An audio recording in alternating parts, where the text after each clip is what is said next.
Então, pessoal, vamos falar de um assunto interessante agora, né? Para todo mundo que está fazendo um concurso público aí, para a área da educação, como servidor público, vencimento, remuneração, né? Vantagens aí. Pessoal, claro, né? Ninguém vai fazer um concurso público, estudar aí, né? Ralar, esquentar a cabeça aí estudando, né? Abrindo mão de muita coisa para estudar por um cargo que você ganhe menos do que você está ganhando agora, não é? Fala sério. Muito difícil isso acontecer. A não ser que você esteja numa outra profissão e mesmo ganhando menos, você quer passar para o cargo público, então, para ter estabilidade ou porque é realmente aquilo que você gosta muito de fazer. Enfim, vencimento e remuneração, principalmente aí das instituições federais, por que são cargos tão concorridos, né? Porque são os melhores salários. Muitas vezes, para você, por exemplo, na área de educação que nós estamos falando aqui, se você for comparar um cargo técnico ou de professor a nível de município, dificilmente ele vai se equiparar a um salário do nível federal. Né? Então, assim, a gente sempre busca aí melhores carreiras. Eu mesmo sou pedagoga, sou da área da educação e hoje eu ocupo um cargo técnico em educação de nível superior em uma instituição de ensino federal e efetivo, né, um cargo efetivo, e é algo que eu gosto muito, a área da educação. Não são os cargos mais remunerados, tipo assim, se você for ver a questão de legislativo e judiciário, né, os executivos, principalmente da educação, não têm os salários mais altos aí dos servidores da União, que a Lei 8.112 de 90 rege. Mas para nós da educação, os salários a nível federal, eles são interessantes, eles são atrativos, não só a questão do vencimento, do salário em si, né, daquele vencimento que é aquilo que está estabelecido em lei, mas também das vantagens que o servidor pode receber, que nós vamos estar falando agora. Então, assim, lute, busque mesmo aí ser aprovado, não desista, porque você vai ver que é muito bom ser um servidor federal e também você tem aí uma boa remuneração e também na área da educação nós temos aí também os planos de carreira, né? Em que quanto mais tempo você tem na administração pública, quanto mais você estuda, você se qualifica, mais você tem aí aumentos no seu salário. Espero que a legislação continue a cada vez mais valorizando o profissional da educação e não retroagindo, né? A gente ouve falar tantas coisas aí de querer tirar alguns benefícios dos técnicos da educação, dos professores, não dar aumento ou tirar algumas vantagens, alguns adicionais, dar algumas gratificações, né? Ou tirar algumas coisas como aquela facilidade do afastamento para capacitação, mas vamos lutar aí, pessoal, para que a legislação do nosso país possa só valorizar cada vez mais os profissionais da educação, como eu e você. Mas vamos lá, né? Vencimento e remuneração. Qual é a diferença desses dois nomes aí? Vencimento, pessoal, é aquele salário base, tá? É aquele valor que quando você vai fazer o seu concurso, pega lá o edital do seu concurso. Tá lá o cargo e o vencimento.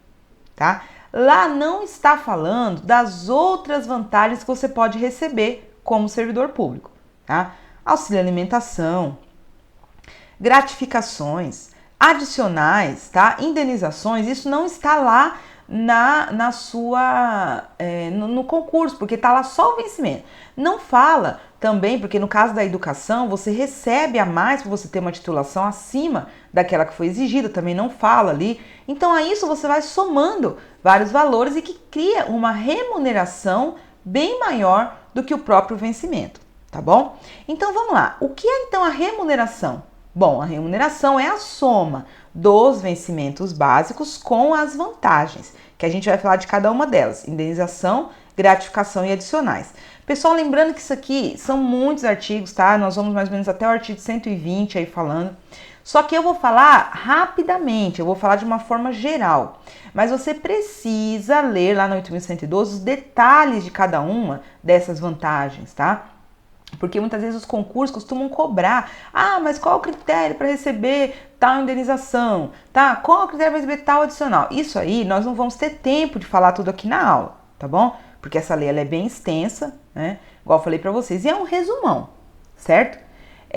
Então esteja atento à lei, lendo quais são cada requisito, tá? Nas questões que eu vou deixar para vocês aí também dessa semana, tem várias questões que abrangem, né, essa questão dos requisitos de cada uma dessas vantagens que o servidor pode receber.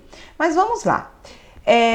As vantagens. Então, do artigo 49 ao 76 da 8.112 de 90, vai falar sobre as indenizações. Quais são as indenizações que o servidor pode receber? Ajuda de custo, diárias, transporte e auxílio moradia. Ajuda de custo é um valor recebido pelo servidor quando ele muda, a pedido da administração, de sede. Então, ele precisa se mudar, então ele recebe um valor específico uma única vez, assim que acontece a mudança para a nova sede, para que ele possa estabelecer. As diárias. Bom, quando você vai ter que participar de uma reunião, de um curso, alguma coisa, e você está indo pela administração, você recebe uma diária e recebe também o transporte, tá? O transporte, na verdade, você não recebe a parte, você já recebe, ou você vai de carro, ou você vai de avião, ou você vai de ônibus, já tá pago. E a diária para você se hospedar, se alimentar durante os dias da sua viagem. O transporte, a indenização de transporte, ela pode acontecer quando o servidor comprovar que ele utilizou o seu transporte particular para fazer um trabalho para a administração pública, tá? Então ele pode entrar com o processo e pedir o ressarcimento aí do valor de transporte que ele utilizou com combustível, por exemplo, para fazer um trabalho para a administração. Pessoal, é interessante lembrar que as diárias, elas não vão ser devidas ao servidor que, pelo seu cargo, né, a característica do seu cargo, ele vai ter que viajar todos os dias, tá bom? Ela só acontece quando é uma situação onde o servidor precisa sair do seu local de trabalho para se dirigir a outro, tá bom? O auxílio moradia, ele é concedido ao servidor que, por pedido da administração, ele sai da sua sede e vai assumir o cargo em outro lugar. Só que tem vários critérios, você vai ler lá na lei. Por exemplo, auxílio moradia você não pode receber se você já tiver um imóvel na cidade, se o seu cônjuge mora naquela cidade, se tiver um imóvel da administração pública que você possa morar. Enfim, tem vários critérios para que você possa receber o auxílio moradia, valores, tá? E o tempo que você pode receber enquanto a administração quiser que você se mantenha ali naquele lugar, naquele novo local que você está agora em exercício, tá bom? Bom, sobre as gratificações e adicionais. Pessoal, o servidor público ele pode receber várias gratificações e adicionais. Então vamos lá. Gratificação por retribuição em exercício de função de direção, chefia e assessoramento. Essa retribuição, pessoal, ela também é estabelecida em lei, um valor específico. Então, se você é chefe de seção, recebe tanto. Se você é coordenador de alguma coisa, recebe tanto. Se você tem um cargo de direção específico, recebe tanto. Tem níveis diferentes de cargo de direção. Cada um tem um valor estabelecido em lei, tá bom? Gratificação natalina. A gratificação natalina nada mais é do que o conhecido 13º, tá? Ele só tem aí uma diferença de nome, a gratificação natalina. Adicional por exercício de atividades insalubres, perigosas ou penosas. Por exemplo, você mesmo na área da educação, você trabalha num laboratório que existe aí risco, né? Ou de produtos químicos, ou de eletricidade, ou de alguns outros fatores que podem se tornar uma atividade insalubre, você pode receber esse adicional. Também a questão de pessoas que trabalham aí, servidores da União, que trabalham em locais de fronteira, por exemplo, são perigosos, né? Ele recebe esse adicional. Adicional por prestação de serviço extraordinário. Esse adicional de serviço extraordinário, ele não é muito comum de acontecer, porque a maioria dos servidores trabalham com a questão do banco de horas. Se você precisou trabalhar mais, você coloca lá no seu banco de horas, depois você vem um dia menos, né? Umas horas a menos. O adicional de prestação de serviço extraordinário é quando necessariamente você precisa comprovar, a administração pede para você trabalhar a mais e você não quer tirar do seu banco de horas, você combina com a administração, então você recebe como se fosse a conhecida hora extra, tá bom? O adicional noturno, também você vai ler lá na lei as regrinhas do adicional noturno, que ele acontece para o servidor que trabalha entre as 10 e as 5 da manhã, tá? Ele não é contabilizado como uma hora inteira e você pode solicitar comprovando que você trabalhou dentro daquele horário, tá? O adicional de férias, 1/3, né? Isso também é comum muito na CLT, que quando você sai de férias, você recebe na primeira etapa das suas férias um adicional de 1/3 da sua remuneração, tá? No caso do seu vencimento. Outros relativos ao local ou natureza de trabalho. pessoal, voltando aqui, só para não ficar dúvida, questão adicional de férias, porque eu falei que não da remuneração. Por exemplo, se da remuneração for a questão do seu vencimento, mais a gratificação por capacitação ou de cargo em chefia, você recebe. Mas, por exemplo, auxílio alimentação, você não recebe 1/3 a mais porque você está de férias, tá bom? E também a gratificação por encargo de curso ou concurso. Se você participar da elaboração de um curso para outros servidores ou de um concurso público, você participar de uma banca ou participar da elaboração, da organização, você recebe também uma gratificação por ter desempenhado essa função. Vamos falar um pouco das férias, né, pessoal? Coisa boa também, né? Aí você já se vê aí lá sentado na praia, tranquilo, com um chinelão no pé, um óculos de sol, um chapéuzinho. Ou então você que gosta de tirar férias, né, na época do frio, aí vendo aí, né, um lugar bem frio, com uma roupa bem quentinha, tomando um chocolate quente, férias, coisa boa, né? O servidor também precisa parar aí para descansar. As férias, ela não é muito diferente da questão das outras profissões regidas pela CLT. Ela é devida a partir do momento que o servidor completa 12 meses, né, de efetivo exercício. Ela pode se acumular até 2 períodos, então o servidor pode no máximo acumular 60 dias, ou se for um professor que tem 45, ele pode acumular no máximo 90 dias de férias. O servidor público, ele pode parcelar até 3 parcelas as férias, tá? Sem ser com números específicos de dias, ele pode parcelar em 3 vezes as suas férias, ou em 2, tanto faz. Aquele que trabalha, o servidor público federal, que trabalha com raio-x ou com radiação, ele obrigatoriamente precisa tirar 2 períodos de 20 dias de férias a cada semestre. Olha só, pessoal, esse servidor aqui, ele não pode acumular as suas férias, ele não pode parcelar as suas férias, ele obrigatoriamente tira 20 dias num semestre e 20 dias no outro, tá?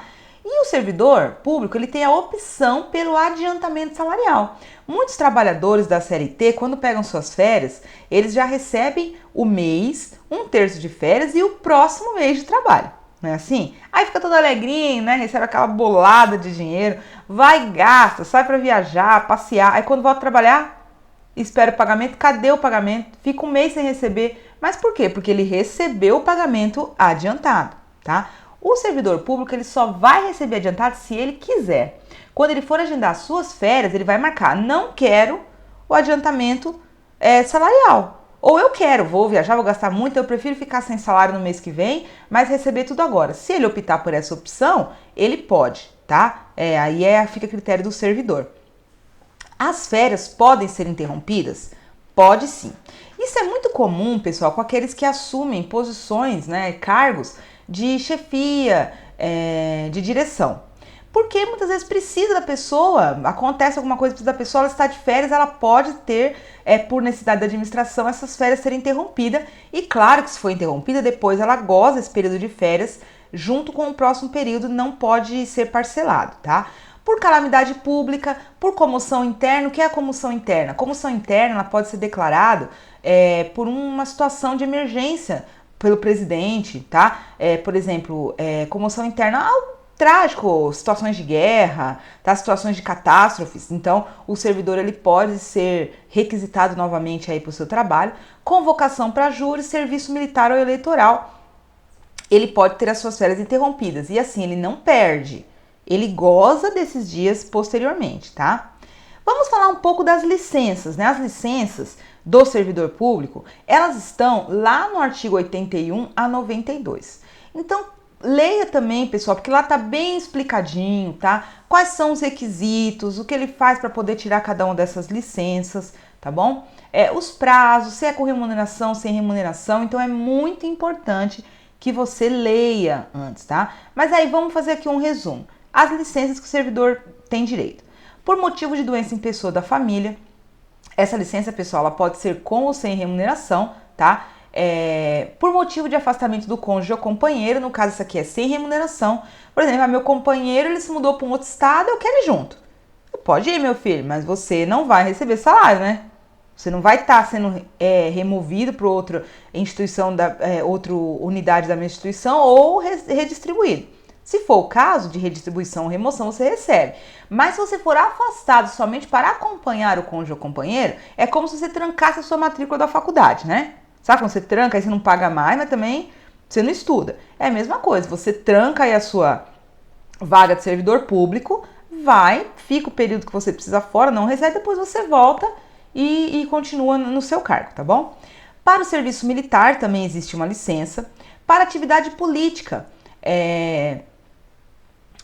a pessoa quiser, né, participar aí de organizações políticas, ela pode ser afastada para isso, também sem a remuneração.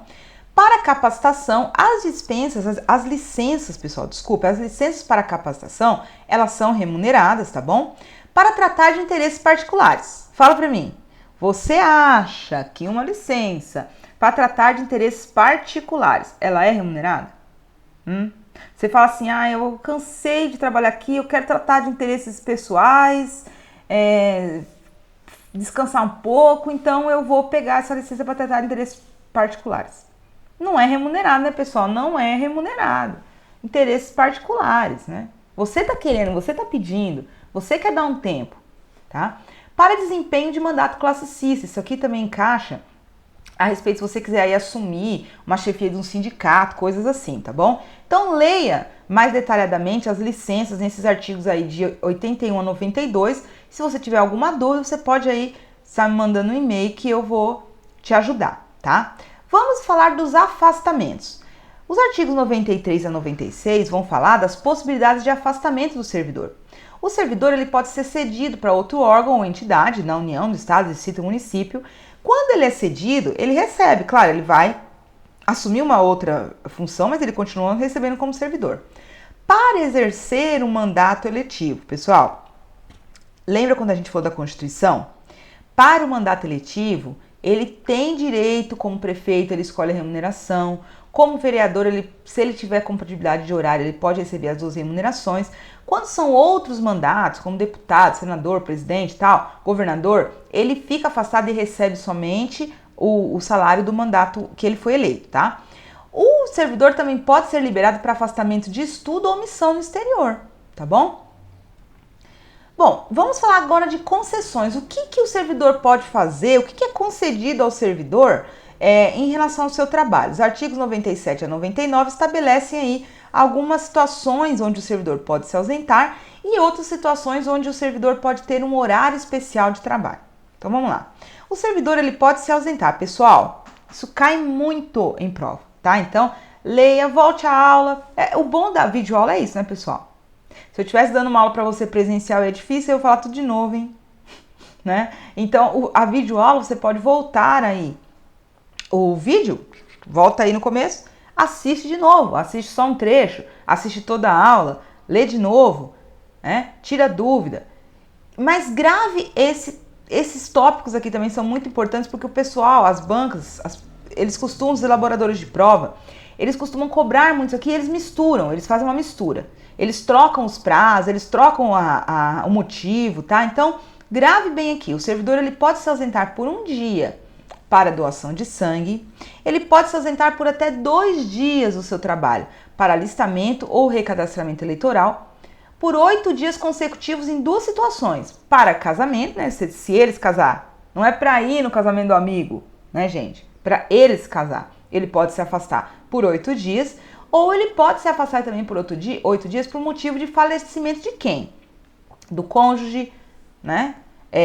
Daquele companheiro que mora ali com ele, comprova, né, que moram junto, tem uma relação, uma união estável, os pais, ou padrasto ou madrasto, tanto faz, os filhos, os enteados, ou menor sobre guarda ou tutela, e também o falecimento dos seus irmãos. Então você vê que não é assim, não vou vir trabalhar 8 dias porque faleceu o tio da minha tia. Não. Ou porque faleceu o meu tio. Não pode, pessoal, é só se for seus pais, seus irmãos, né? Seus filhos ou seu cônjuge, tá bom? Pode ser concedido horário especial de trabalho para o servidor estudante, tá? Aí ele tem que compensar esse horário, ele trabalha no horário específico que ele pode compensar. Isso se ele não tiver participado de um processo, aí muitas instituições de ensino têm isso, em que ele é autorizado, né, a não ter uma carga horária de trabalho para se dedicar aos estudos, mas aí depende da instituição.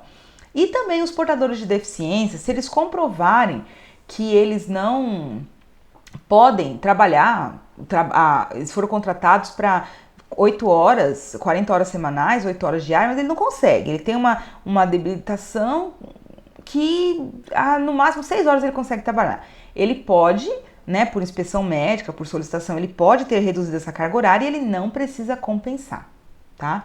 Vamos aqui então falando a respeito dos benefícios, né? A gente já tá quase fechando essa parte aqui. Aqui eu pulei, pessoal, fui aí até o artigo 99, aí falando aí, tá vendo que eu pulei? Fui por 185 ao 235.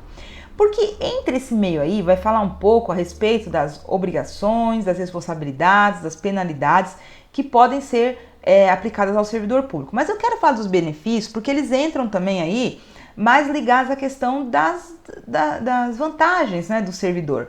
São coisas que são coisas boas, né, que a gente ouve aí. Vamos falar de penalidade depois, né? Vamos falar de proibição, punição, essas coisas aí, vamos falar mais pra frente. Vamos continuar falando, então aqui a gente já tá falando de remuneração, vencimento, coisa boa, né, adicional, gratificação, concessões, né, você descobriu aí que você pode fazer um monte de coisa e tem liberação de dia.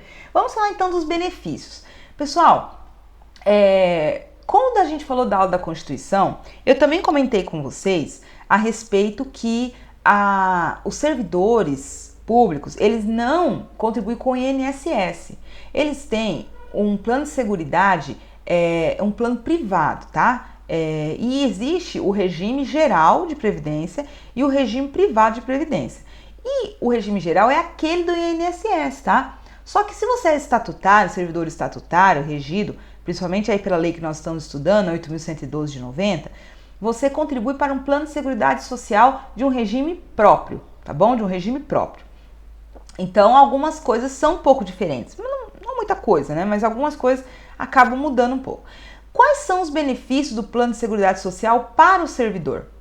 Aposentadoria, né? Ele pode receber auxílio natalidade. O auxílio natalidade, pessoal, não é a licença, tá? Maternidade. O auxílio natalidade é um valor que o servidor, ou se ela é servidora e teve um bebê, ou o servidor, a sua esposa teve um bebê, ele recebe um valor, um auxílio no mês de nascimento da criança para contribuir com as primeiras despesas. Olha que coisa boa, né? E se tem gêmeos, ainda recebe 50% a mais do auxílio natalidade. Vai lá nos artigos e lê bem certinho aí sobre esse auxílio, tá bom?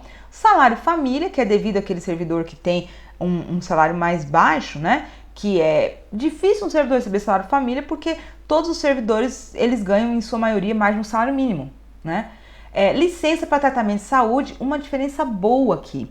Eu falo porque eu, como servidora pública, já precisei passar, né, por uma licença de tratamento de saúde.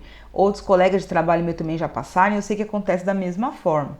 Olha só, quando você se afasta por licença de tratamento de saúde, você recebe, você comprova, claro, por perícia, tudo certinho, mas você recebe pelo período que você ficar afastado. Você recebe a sua remuneração integral, tá? Diferente do INSS. Não sei se você já precisou passar por uma licença para tratamento de saúde e ficou pelo INSS, você não recebe o mesmo valor que você recebe lá no seu trabalho. Não é assim? Na maioria das vezes você recebe menos, mas não. A licença para tratamento de saúde, eu já saí em licença para tratamento de saúde em que eu estava com um cargo de direção. E nesse cargo, mesmo em afastamento para tratamento de saúde, tendo cargo, uma pessoa foi paga, né, pela União para receber como direção no meu lugar, mas eu recebi, em afastamento de saúde, eu recebi também a gratificação do cargo de direção. Então, é uma vantagem muito boa em relação aos trabalhadores aí da CLT que vão para o INSS, demora a receber e ainda recebem menos do que a sua remuneração, né? E a licença para tratamento de saúde não tem limite de tempo, pessoal, desde que você comprove por perícias, né? Tem uma certa frequência de perícia, que você comprove que realmente você precisa daquele tratamento, você tem direito, tá? Licença gestante, né? Quando ganha seu bebê, a adotante e a licença paternidade. Se você é servidor público, homem, né? E você, o seu parceiro aí tem uma criança, e aí você também recebe 5 dias para estar de licença paternidade. Licença por acidente em serviço, assistência à saúde No meu caso, na instituição que eu trabalho, o governo ressarce o valor do convênio. Eu pago um convênio médico por cada membro da minha família, né? São poucos membros da minha família. Eu tenho 4 filhos, eu, meu esposo, mais 4 filhos. Então eu pago aí o convênio para 6 pessoas. E aí a União me ressarce uma parte desse convênio. Eu acabo pagando um pouco, mas fica bem pouco. Compensa muito você participar, mas aí vai de cada órgão, de cada instituição, as parcerias que eles fazem para assistência à saúde e ressarcimento ou não, tá? De convênio médico. Garantia de condições individuais e ambientais de trabalho satisfatório. Então é uma garantia aí que você vai ter, que você vai trabalhar num lugar que contribua para a sua saúde. E em relação ao plano de seguridade social quanto ao dependente, tá? O dependente, ele vai receber, no caso do falecimento ou desaparecimento do servidor, né, que pode acontecer e depois ela é declarada, depois de um tempo ela pode ser declarada como que faleceu mesmo, pode receber a pensão vitalícia ou temporária. Pessoal, essa questão da pensão temporária cria uma bagunça na cabeça do candidato. Por quê? Na verdade, todas as pensões, elas são temporárias. A única pensão vitalícia, ela acontece quando o servidor que faleceu, ele era casado há mais de 2 anos quando entrou no serviço público e o cônjuge dele tem mais de 44 anos. E o servidor contribuiu pelo menos 1 ano e meio com a Seguridade Social. Caso contrário, e também quando ele tinha um dependente, por exemplo, ele tinha um filho portador de necessidade especial que era dependente dele. Na maior parte, de modo geral, o filho vai receber até os 21 anos a pensão. Mas se comprova que o filho é dependente, não pode trabalhar, tem uma necessidade especial, ele vai receber essa pensão vitalícia também. Claro que fazendo perícias, né, para comprovar se ele ainda tem a causa da necessidade especial, tá? E aí lembre-se disso, a pensão vitalícia, 3 critérios aí: o servidor tem que ter trabalhado tem que ser servidor público pelo menos há 1 ano e meio, ele tem que estar casado há pelo menos 2 anos com essa pessoa antes de assumir o serviço público, e o cônjuge do servidor falecido tem que ter mais de 44 anos. Caso contrário, você vai ler também, vai lá nesses artigos 186 a 235, procura lá falando sobre pensão, porque tem critérios. Por exemplo, se o esposo, né, da servidora faleceu, esse esposo, se ele tem 42 anos, ele vai receber 20 anos a pensão, não é vitalícia, tá? Ou o senhorzinho lá faleceu, a esposa dele tinha 50 anos e ele já era servidor por muito tempo, então a pensão é vitalícia, né, até que a pessoa, por exemplo, claro que se ela tiver algum critério em que ela perca, né, ela pode perder a aposentadoria também. Por exemplo, vamos supor que o servidor morre e é comprovado que quem matou foi o seu cônjuge. Esse cônjuge vai perder a aposentadoria, tá? Foi comprovado que ele que matou. Isso tudo tá lá na lei. Então, leia lá mais detalhado. Outra coisa também que o dependente pode receber, o auxílio funeral. Quando o servidor falece, a sua família, na época do falecimento, recebe aí um valor específico, tá? Para o auxílio funeral, para arcar com as despesas do velório, tá? Do funeral em si. Se o servidor estava a pedido da administração em outra cidade, outro estado, até fora do país, a União arca com essa despesa para o corpo vir para o local, né, da família. Auxílio reclusão, então, se o servidor for preso, a família recebe. Claro, tem vários critérios também, leia lá, pessoal, não dá tempo da gente falar tudo aqui. O auxílio reclusão também não é um salário integral, não é com todas as vantagens, tá? É do vencimento, uma parcela aí do vencimento, a família recebe enquanto o servidor está preso. Assistência à saúde também, quanto ao dependente, como eu falei para vocês, a questão do convênio médico, para minha família mesmo, não é só para mim. O governo também paga, o governo federal também ressarce para os meus dependentes, tá bom? Bom, então aqui a gente para nessa aula falando sobre os benefícios. No próximo vídeo, eu vou estar falando a respeito daquela parte complicada que é das penalidades, tá?